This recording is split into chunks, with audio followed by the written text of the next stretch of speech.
You've seen the photographs of the B-17 Flying Fortress, that massive four-engine bomber that filled the skies over occupied Europe between 1942 and 1945. Formations of them stretching from horizon to horizon, hundreds of aircraft flying in tight combat boxes, each one bristling with 50 caliber machine guns, each one carrying thousands of pounds of bombs toward targets deep inside Germany. And if you know anything about World War II aviation, you know the B-17 had a reputation. Tough, durable. The bomber that could take punishment that would destroy any other aircraft and keep flying. Crews called it the Flying Fortress, not just because of its guns, but because of what it could absorb and survive. But here is the story that most people who know the B-17's reputation have never heard in full. On February 1st, 1943, over the Tunis dock area in Tunisia, North Africa, a B-17 called All-American was struck by a German fighter that was spinning out of control. The collision did not damage the B-17. It did not wound the B-17. It cut the B-17 nearly in half. The fuselage was split almost completely through. The cut went all the way to the top gunner's firing position. The left elevator and the left horizontal stabilizer were entirely ripped off. Both starboard engines were out. One of the port engines had a severe oil leak. The radios, the oxygen system, and the electrical system were all severely damaged. There was a hole in the top of the bomber that was over 4 feet wide at its widest point and 16 feet long. The tail section was attached to the rest of the aircraft by two small sections of the frame. It wobbled and bounced during flight. It twisted when the plane turned. And the B-17 All-American flew home. Not immediately, not easily, not without the crew fighting every second to keep the aircraft from tearing itself apart. But it flew, it completed its bombing run, it fought off 2 more German fighters on the way home, it crossed the English Channel, and it landed with every member of its crew alive and uninjured. What happened on that flight, and why the B-17 was capable of surviving damage that should have been instantly fatal, is one of the most extraordinary stories in the history of aviation engineering. And it begins not with the aircraft itself, but with the philosophy that Boeing built into every rivet, every spar, and every structural member of the most famous bomber ever built. So how does an aircraft with its fuselage cut nearly in half continue to fly? What specific structural features of the B-17 made it capable of surviving damage that would have destroyed any other bomber of its era? Why did Boeing design the B-17 with redundant structural systems that no other manufacturer was building into their aircraft at the time? How did the crew of the All-American manage to keep the tail section attached during a 2.5-hour flight home? Why could the B-17 absorb battle damage that destroyed its control systems and still be flown by a skilled pilot? And why did General Karl Spaatz, commander of US strategic air forces in Europe, say that without the B-17, America might have lost the war? According to the 390th Memorial Museum, the B-17 was built to defend itself, carry large bomb loads, absorb extensive battle damage, and still fly. That last requirement, to absorb extensive battle damage and still fly, was not an afterthought. It was a primary design specification. Boeing engineers in 1934 were designing a bomber that was expected to be shot at, expected to be damaged, and expected to bring its crew home anyway. The All-American's survival was not a miracle. It was the design working exactly as intended. Most people who know the B-17's reputation assume its toughness came primarily from its size. It was a large aircraft. Large aircraft have more structural material. More structural material means more damage can be absorbed before the aircraft fails. The B-17 survived because it was big, and big things are harder to destroy than small things. That assumption misses the engineering entirely. Size alone does not produce battle damage survivability. A large aircraft with a conventional structural design fails catastrophically when critical structural members are severed, the same way a large bridge fails catastrophically when a key support is removed. The B-17's survivability did not come from its size. It came from the specific way Boeing distributed structural loads across multiple redundant pathways, so that the failure of any single structural member, or even multiple members simultaneously, did not cause the aircraft to fail. The B-17 was not tough because it was big. It was tough because Boeing engineers designed it to keep flying after it had been damaged. Those are completely different engineering problems. And the solution to the second problem is what the All-American survival actually demonstrates. Here is what the B-17's structural engineering actually consisted of, and why it allowed the All-American to survive damage that should have been instantly fatal.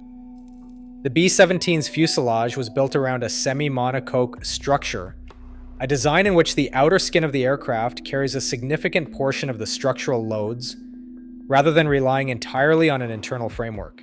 As the 390th Memorial Museum documents, the B-17 boasted 4 turbocharged engines, a hulky frame, 1250 caliber machine gun mounts, and the ability to fly higher and longer than anything previously built. The rugged bomber simultaneously held the ability to defend itself, carry large bomb loads, absorb extensive battle damage, and still fly. The semi-monocoque structure distributes loads across the entire skin of the fuselage, rather than concentrating them in a few critical members. When a section of the fuselage is damaged or removed, the remaining skin and structural members redistribute the loads around the damaged area. The aircraft does not fail immediately, because no single structural pathway is carrying the entire load. The load redistribution is automatic and instantaneous. It is a property of the structure itself, not something the crew can control or manage. This is what saved the All-American. When the German fighter cut through the fuselage, it severed multiple structural members simultaneously. In a conventional aircraft, that would have caused immediate structural failure. The fuselage would have folded at the point of damage, and the aircraft would have broken apart. In the B-17, the semi-monocoque structure redistributed the loads around the damaged section. The 2 small sections of frame that remained intact were sufficient, in combination with the remaining skin, to carry the loads that the severed members had been carrying. But the structural design was only part of the story. The crew of the All-American made decisions in the seconds and minutes after the collision that were as important as the aircraft's structural engineering in determining whether they survived. As the War History Online documents, midsection gunners and tail section gunners used parts of the German fighter lodged in the B-17 and their own parachute shackles to brace the tail and hold the 2 sides of the fuselage together. The crew were not passive passengers in a damaged aircraft. They were active participants in keeping it flying. They used debris from the aircraft that had nearly destroyed them as structural reinforcement. The tail gunner's situation was particularly extraordinary. There was no floor linking the tail section to the rest of the plane, and the tail gunner was trapped. Midsection gunners and tail gunners fashioned bracing from the lodged fighter parts and parachute shackles, trying to keep the tail from tearing off. When the pilot opened the bomb bay doors to release the bombs, instability and wind turbulence were so great that one midsection gunner was propelled into the broken tail section. It took 4 crew members several minutes to pass him a cord from the parachutes and haul him back into the front of the plane. The crew considered using the same method to rescue the trapped tail gunner, but his body weight was acting as a stable weight, a ballast that kept the tail section from breaking away. Moving him would have destabilized the tail and could have caused it to separate entirely.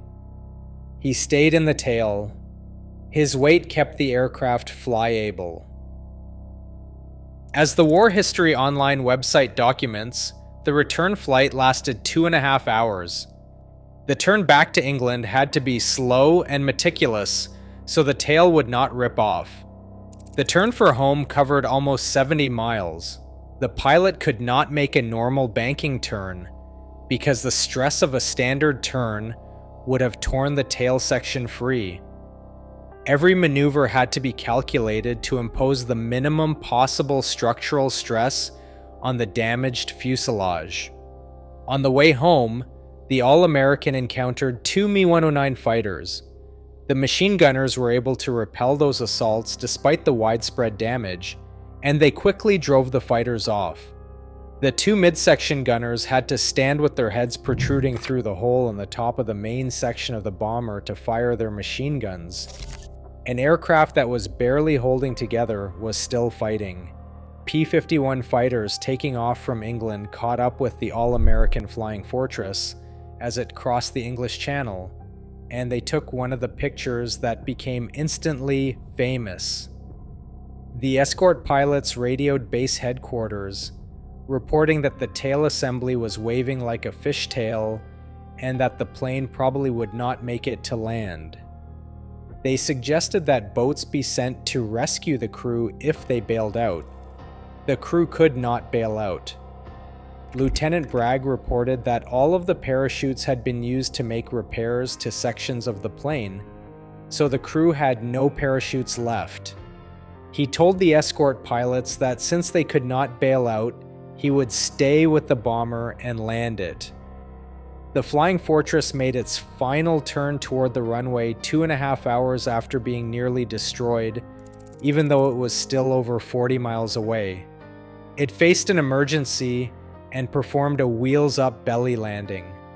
An ambulance that pulled alongside was waved off because not one member of the crew had been hurt. The Fortress sat quietly on the runway until each crew member climbed off the plane through the hole in the fuselage and the tail gunner descended a ladder. Once the tail gunner was off, the complete rear section of the aircraft crumpled to the ground. The rugged old bird had completed its mission. The aircraft held together long enough for every crew member to exit safely. Then, once there was no longer any need to stay intact, it did not. Do you enjoy watching our videos? We would love to know in the comments. We put a lot of effort into our videos and make them absolutely free. But producing them is not free. If you have gotten value from this channel and want to help keep daily uploads going, buying us a coffee through the link below makes a real difference. Every generous contribution goes back into the channel, making improvements to our videos and keeping daily uploads possible. Thank you for the support. Now back to the video. Now here is what the B-17's specifications mean in actual terms, and why those numbers made the All-American survival physically possible. As the 390th Memorial Museum documents, the B-17 empty weight was 36,135 pounds. Normal load was 55,000 pounds. The maximum load was 72,000 pounds. The aircraft was powered by four 1,200 horsepower Wright Cyclone R1820 radial engines. The bomb load varied by mission. Typical loads included two 2,000-pound demolition bombs, six 1,000-pound demolition bombs, or 12 500-pound demolition bombs. The B-17's ability to fly on two engines, which the All-American demonstrated when both starboard engines were destroyed, was a direct product of the four-engine configuration. Each engine provided 25% of the total thrust. Losing two engines reduced thrust by 50%, but it did not eliminate thrust entirely. The remaining two engines at full power could maintain flight at reduced speed and altitude. A twin-engine bomber that lost one engine lost 50% of its thrust, a far more critical situation. As the B-17 Flying Fortress website documents, Boeing eventually took note of design faults in the early types and produced what was in effect a completely new bomber, the B-17E, with its distinctive large tail fin and much improved firepower. The company built 512 B-17Es and then progressed to the B-17F, which was the first truly battle-ready Flying Fortress. The B-17F rolled off the production line in the summer of 1942, and Boeing eventually built 2,405 of them. The B-17G, the final and most produced variant, was built in 8,680 examples. In total, nearly 13,000 B-17s were built for the war. So here's how we got here. The B-17's development began not with a military requirement for a tough bomber, but with Boeing's own vision of what a strategic bomber could be, and a prototype that rarely flew. As the B-17 Flying Fortress website documents, Boeing launched the B-17 prototype on July 28, 1935. Known then as Model 299, it represented the ultimate in state-of-the-art technology. When newspaper reporters were first shown Model 299 in Boeing's Seattle factory on July 16, 1935, the aircraft simply took their breath away. Richard Williams, a reporter for the Seattle Times, upon seeing the B-17, said why it's a flying fortress. The Boeing Airplane Company liked the name used in the headlines and decided to register it as a trademark. The Flying Fortress was born. The development path was not smooth. As the B-17 Flying Fortress website documents, President Roosevelt's realization that involvement in a war in Europe could not be avoided, combined with the bomber's good press, ensured that it was not long before the first orders were placed with Boeing for the production of the turbo-equipped B-17Bs. 39 B-17Bs were delivered to the U.S. Army Air Corps when the war broke out in Europe in 1939, followed by 38 B-17Cs and 42 B-17Ds. The combat experience of the early B-17 variants revealed both the aircraft's potential and its limitations. As the B-17 Flying Fortress website documents, Boeing eventually took note of design faults in the early types and produced what was in effect a completely new bomber, the B-17E, with its distinctive large tail fin and much improved firepower. The B-17E addressed the defensive weaknesses that combat experience had revealed, adding the tailgun position that would become one of the aircraft's most important defensive features. The all-American crew, pilot Ken Bragg Jr., co-pilot G. Boyd Jr., navigator Harry C. Newessel, bombardier Ralph Burbridge, engineer Joe C. James, radio operator Paul A. Galloway, ball turret gunner Elton Conda, waist gunner Michael Zuck, and tail gunner Sam T. Sarpolis were flying a B-17F, the first truly battle-ready variant. Their aircraft was the product of 3 years of combat-driven design improvements. The structural engineering that saved their lives had been refined through the hard lessons of the early air war over Europe. As the 390th Memorial Museum documents, the plane on display at the 390th Memorial Museum was loaned by the Air Force Museum in Dayton, Ohio, in 1980. The museum's B-17 was built in 1945, one of the last of nearly 13,000 B-17s built for the war. While it never got to see combat, this B-17 was used for both the U.S. Coast Guard and the U.S. Forest Service. Veteran members of the 390th Bomb Group lovingly restored it to combat-ready condition, reassigning it as 42-31892, I'll be around. It remains one of the world's only fully restored B-17s on public display. As the B-17 Flying Fortress website documents, it was calculated that the average life of a B-17 flown by the U.S. 8th Air Force was 215 days. For 119 days, the aircraft was non-operational, it was under repair for 49 days, and flying missions for 47 days. Such was the fury of aerial combat in the European theater of operations that it was notable if a B-17 survived 25 missions in its first year. The first crew to finish 25 combat missions in Europe was the crew of the Memphis Belle. General Carl Spaatz, commander of U.S. Strategic Air Forces in Europe in 1944, said it most directly, "Without the B-17, we might have lost the war." But the story does not end here. And yet the most important part of that story is almost invisible today. Because what saved those crews was not just courage or firepower, it was design. And that design did not just stay in the war. You have been surrounded by the engineering principles that saved the all-American crew your entire life without recognizing them. These are engineering principles you use every day. The semi-monocoque structure that distributed the B-17's structural loads across its skin rather than concentrating them in a few critical members is the same engineering principle as the aluminum can in your hand. A soda can is a semi-monocoque structure. The thin aluminum skin carries the structural loads. You can stand on an unopened soda can, it will support your full body weight because the skin is carrying the load in compression. Puncture the skin and the can collapses immediately. The B-17's fuselage and the soda can are the same structural concept at vastly different scales. The redundant 4-engine configuration that allowed the All-American to fly home on 2 engines is the same redundancy principle as the dual-circuit braking system in your car. Your car has 2 separate brake circuits. If one fails, the other maintains enough braking force to stop the vehicle. The B-17's 4 engines provided the same redundancy.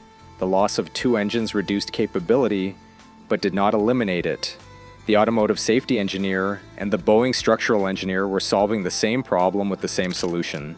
Redundancy matters. The crew's use of parachute shackles and German fighter debris to reinforce the damaged fuselage is the same improvised repair principle as the field expedient repairs that engineers and mechanics have always used when the right tool is not available. The crew did not have structural repair materials, they used what they had. The parachute shackles and the German fighter debris were not the right materials for structural repair, they were the available materials. And available materials applied with ingenuity were enough. The tail gunner's body weight, providing ballast that kept the tail section stable, is the same principle as the ballast systems used in ships and aircraft to maintain stability. A ship takes on ballast water to lower its center of gravity and improve stability in rough seas. The All-American's tail gunner was providing ballast that kept the damaged tail section from oscillating into a destructive resonance. The naval architect designing a ballast system and the crew of the All-American making a split-second decision about the tail gunner were applying the same physics. Ballast and stability saved the airplane. The P-51 pilots who flew alongside the All-American and relayed messages between Lieutenant Bragg and Base Command using hand signals because the radio was destroyed are the same communication redundancy principle as the backup communication systems built into every modern aircraft and spacecraft. When the primary communication system fails, a backup system takes over. The P-51 pilots were the backup communication system. They were not a planned redundancy, they were an improvised one. But the principle, maintain communication through whatever means are available, is identical. Now for the honest part, because the historical record requires it, the All-American's survival was extraordinary. It was also exceptional. The B-17's structural toughness saved many crews and many damaged aircraft. It did not save all of them. As the B-17 Flying Fortress website documents, such was the fury of aerial combat in the European theater of operations that it was notable if a B-17 survived 25 missions in its first year. The aircraft that could survive being cut nearly in half was also being shot down in large numbers by German flak and fighters over occupied Europe. The B-17's defensive armament, 1250 caliber machine guns in the final G variant, was designed to allow the aircraft to defend itself against fighter attack. As the B-17 Flying Fortress website documents, the rugged bomber simultaneously held the ability to defend itself, carry large bomb loads, absorb extensive battle damage, and still fly. The defensive armament was real, and it was effective. It was not sufficient to prevent catastrophic losses in the unescorted daylight raids of 1943. The Schweinfurt raids of August and October 1943, deep penetration missions against German ball-bearing factories, produced loss rates that were unsustainable. On the second Schweinfurt raid on October 14, 1943, the 8th Air Force lost 60 B-17 bombers. Out of 291 dispatched, a loss rate of over 20%.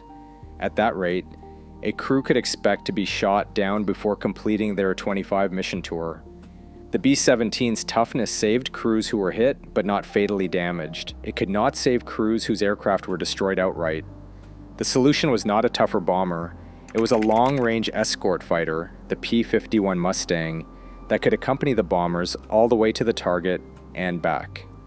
The P-51's introduction in late 1943 and early 1944 transformed the air war over Europe more than any improvement to the B-17 itself could have. So here is where you actually land. You came in knowing the B-17 was tough. What you now understand is why.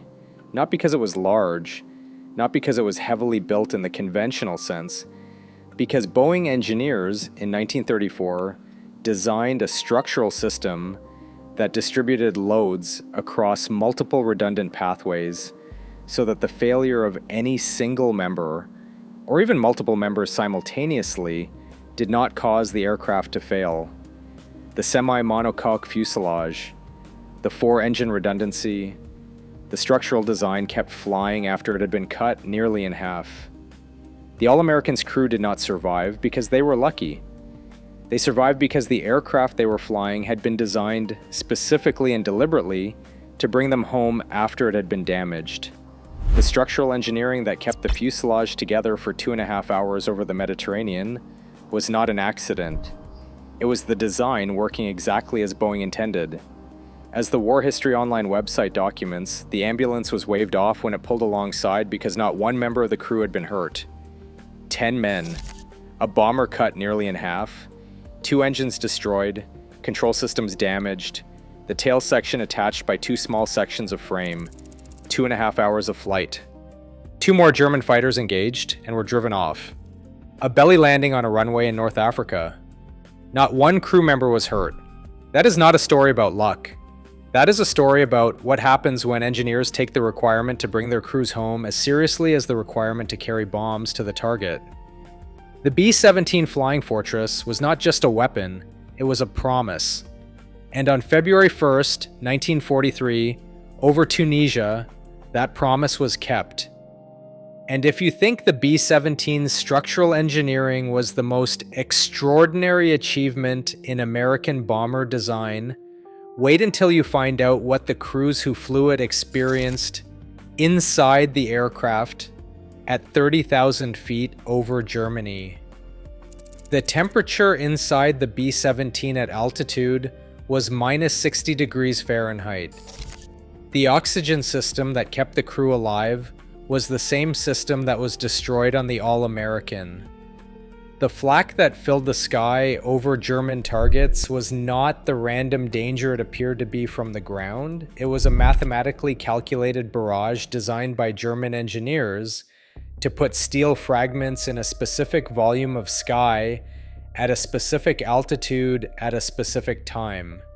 The physics of what those crews flew through and the engineering of what kept them alive while they flew through it is a story that deserves its own telling.